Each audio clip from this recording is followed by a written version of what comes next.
we explain the contributions of the Han Dynasty. The Qin dynasty collapsed in 206 BC after a 15-year reign of terror and legalism policies. However, Qin Shi Huangdi did standardize writing in the empire, build highways and canals, unified currency and measurement, created a census, and built the postal system. He also ordered the construction of 1,500 miles of the Great Wall, which crushed thousands of slave workers, but secured northern China for the time being. One of his most celebrated building projects was the massive tomb for himself he had constructed.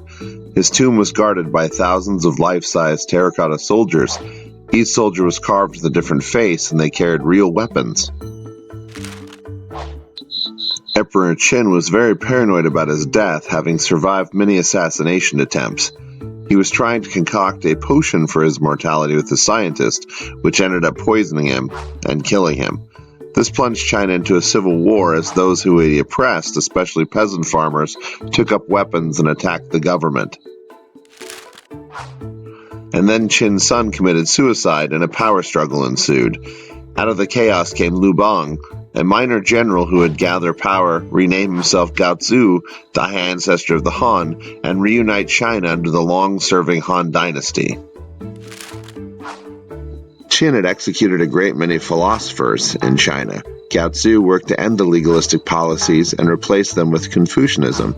The Han Dynasty also kept Qin's 3 divisions of governments, as they worked to keep a balance. He also kept Qin's division of China into provinces. The Han used merit-based hiring rather than birth and wealth. The Han put a civil service exam in place to check the worth of candidates.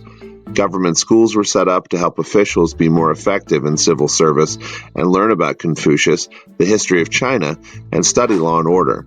Under Han Wudi, the Han expanded into the South China Sea and Vietnam. The Han innovated modern paper, hardened steel for plows, and the wheelbarrow.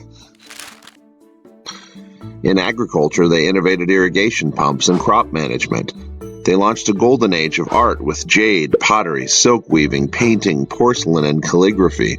In literature, Sima Qian and his father Sima Tan took 18 years to record the history of China in the Shiji. The Silk Road connected the world in trade, negative numbers were discovered, and possibly the world's first seismography by Zhang Heng. They were innovating math, science, and art in a golden age of China at the same time as Rome was developing. One of their most lasting contributions to the future of the modern world was sailing techniques. The Chinese junk was able to be steered with the invention of the rudder. Ships also featured batten sails that used bamboo spines for stability. The narrow shape allowed it to skate across the water, and flat bottoms made it possible to go into shallow waters.